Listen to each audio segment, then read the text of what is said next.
Bonjour à tous et bienvenue sur la chaîne du RCQ-TCG. Aujourd'hui, vidéo de présentation globale de mon classeur et de ma collection pour compléter un peu tous les shorts que j'ai pu faire avec les belles cartes de ma collègue que j'avais voulu mettre en HD.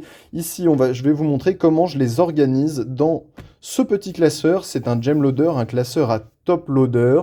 Je l'aime bien, il a des avantages, des inconvénients. Essentiellement, il est énorme et d'ailleurs, il sort du champ.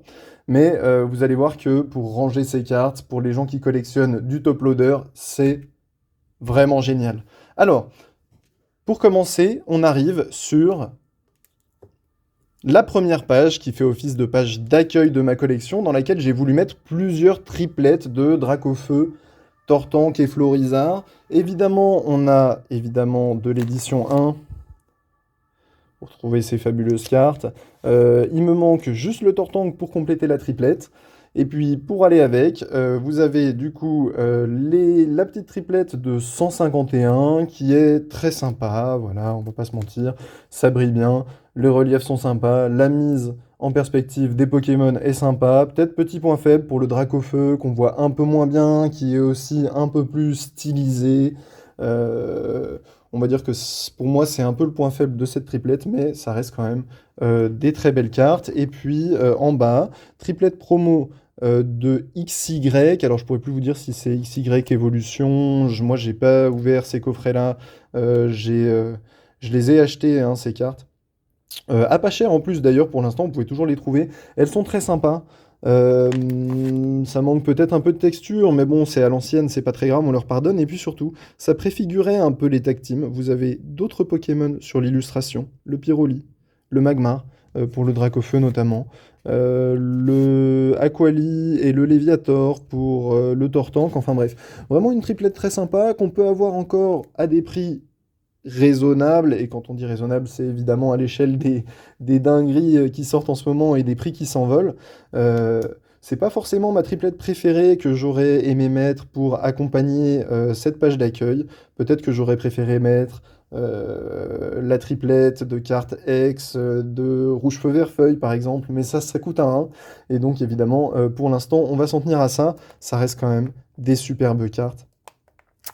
Et donc voilà, la triplette du set de base, on va dire que ça n'a pas été forcément ma priorité, c'est pour ça que j'ai pas encore acheté le Tortank, mais c'est vrai que quand tu montres une superbe collection à des moldus des cartes Pokémon, ils sont en mode bah, je comprends pas, t'as une super collection, tu me dis que ça coûte cher, mais tu n'as pas la carte mainstream, le Dracofeu set de base édition 1, donc bah, j'ai été un petit peu obligé de l'acheter. Bon, on va dire que c'est un passage obligé hein, pour tous les collectionneurs, ça reste vraiment iconique. Euh, Et d'ailleurs, le prix n'a pas beaucoup bougé depuis la hype de 2020, ce qui m'a permis de prendre un peu mon temps pour les acheter. Voilà. Alors, deuxième page, on arrive sur la collection de Mentali. Pardon, Mentali ici, et Noctali, évidemment. Alors, à la base, moi, je suis plutôt un Mentali boy. J'avais joué hein, à Pokémon Colosseum, on avait eu les deux, et moi, mon préféré, c'était plutôt Mentali. Mais c'est vrai que au final, j'ai trouvé plus facilement du Noctali, et un peu paradoxalement, hein, j'ai trouvé plus facilement du Noctali à des prix convenables du Mentali à des prix convenables. Là, les dernières cartes de Mentali que j'ai achetées m'ont vraiment coûté une couille. Alors que Noctali, bah, peut-être parce que c'était plus populaire, les gens le revendaient aussi un peu plus, et du coup, forcément, tu avais un peu plus de concurrence sur les prix.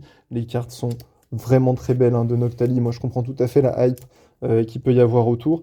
Le Noctali de EB7, j'ai eu la chance de l'acheter au moment où elle était au plus bas. J'ai dû payer ça, 280 euros en 2021.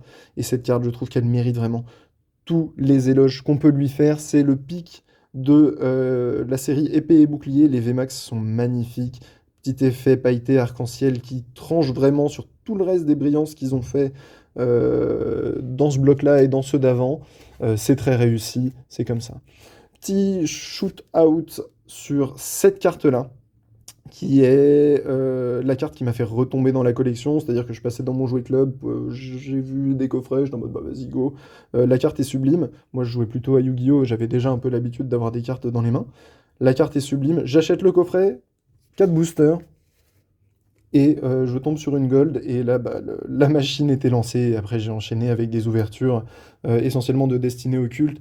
En parlant de Destinée Occulte, d'ailleurs, le Mentali et le Noctali, deux cartes que je n'ai pas eu la chance de tirer et que j'ai dû acheter là pour compléter mes pages.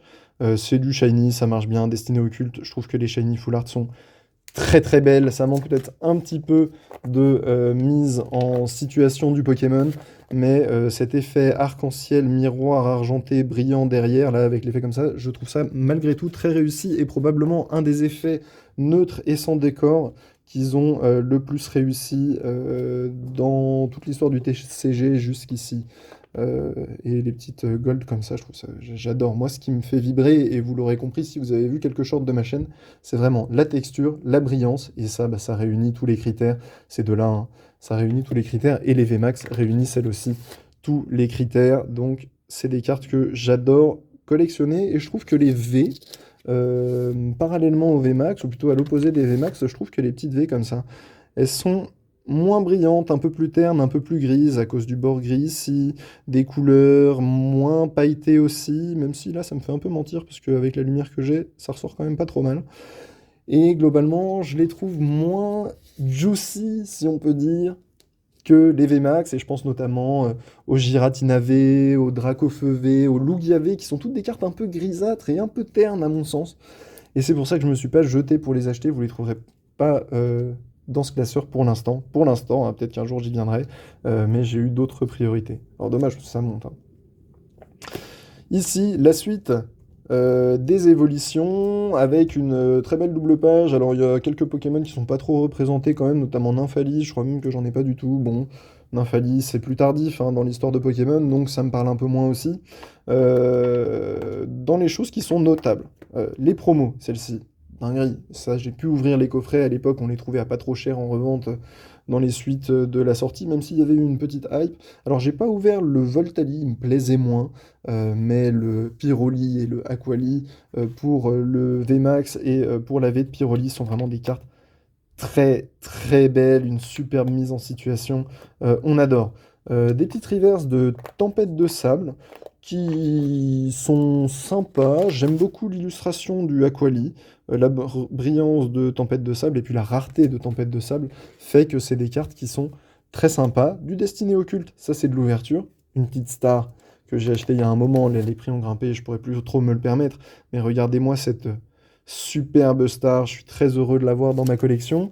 Un peu de japonais, alors ça j'ai ouvert, tu vois, les dernières ouvertures que j'ai pu faire, c'était du japonais pour le prix moins élevé, c'était juste avant la hype. J'avais pu précommander ça à pas cher pour les quotas d'obtention et j'ai ouvert deux displays, j'ai eu la chance d'avoir deux évolutions. C'est des cartes sympas, moi je collectionne pas forcément de japonais, après bah voilà, faut toujours faire des compromis et ça c'est un mot que vous verrez assez souvent revenir dans cette présentation. Un truc sympa, après voilà, les cartes, si vous cherchez à les voir en HD, en gros plan, pour la plupart des cartes sympas, elles sont disponibles sur les shorts, n'hésitez pas à aller jeter un œil. Ici, belle page de Dracofeu. Difficile de choisir par quel endroit commencer la présentation. Là, on a la triplette de l'UPC avec ma préférée, probablement celle-ci, pour son ambiance calme, pour la petite histoire qu'elle raconte avec le Florizard dans le fond.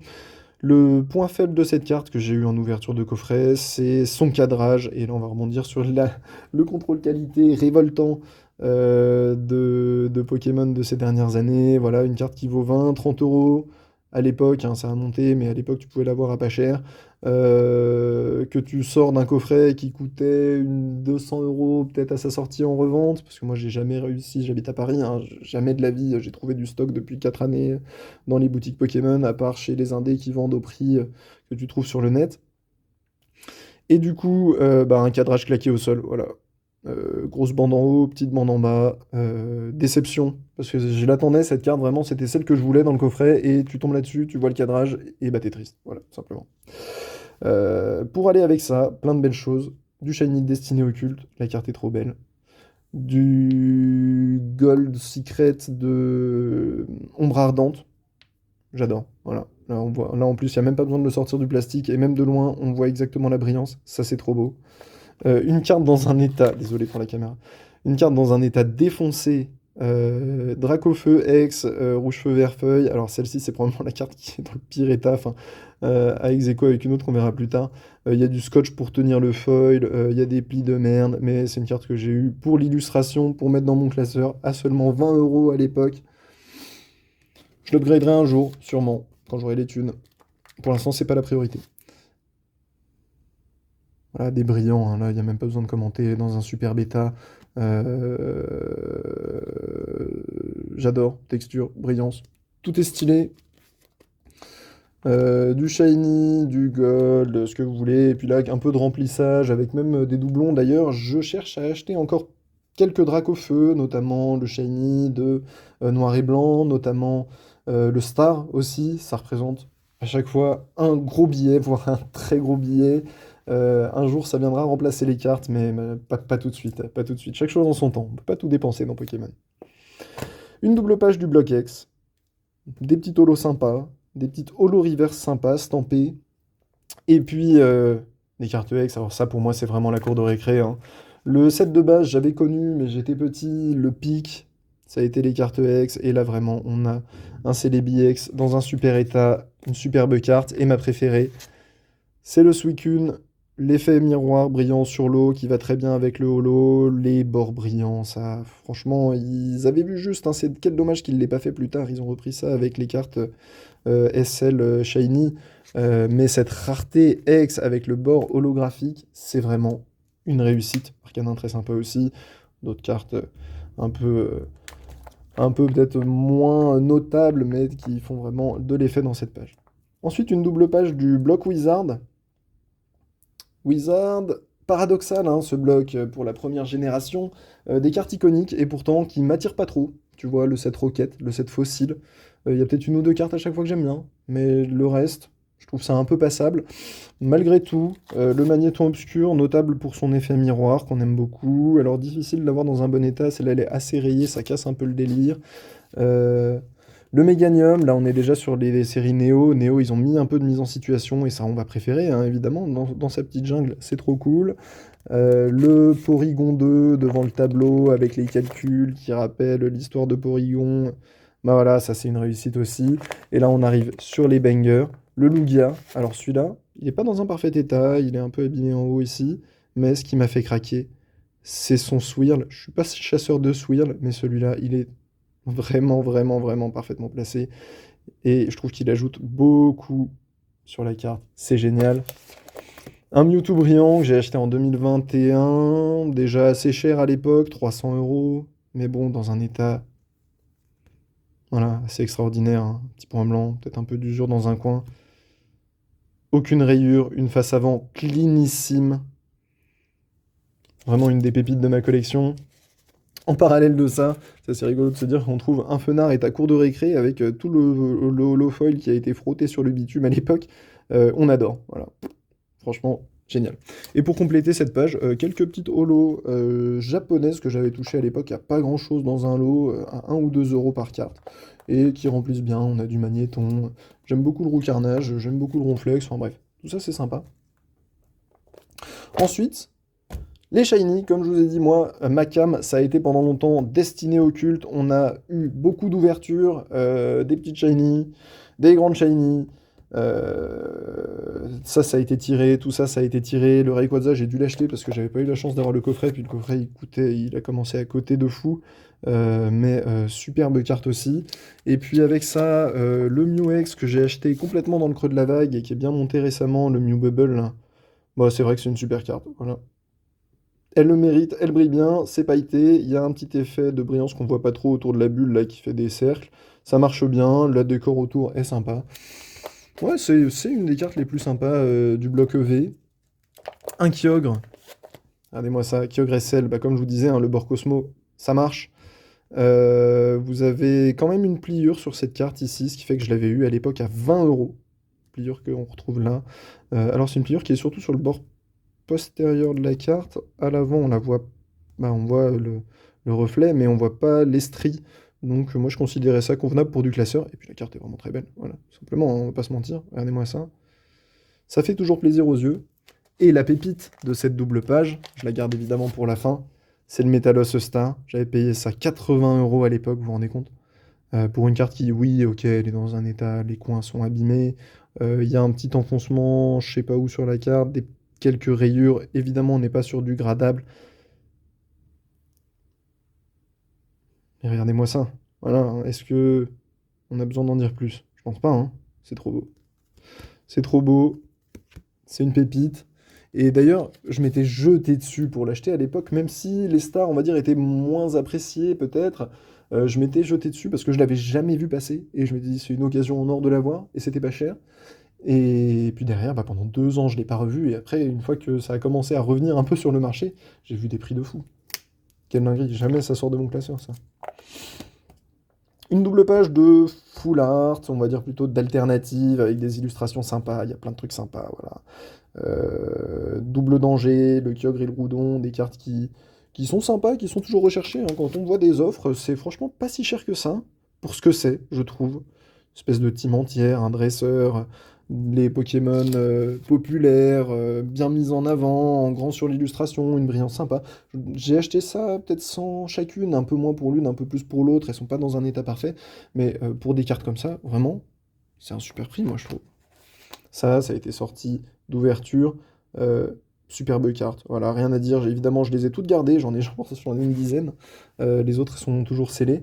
Je les ai toutes gardées parce que c'était évident que ça allait être des cartes recherchées par la suite. Et donc, évidemment, ah, regardez-moi ça. Voilà.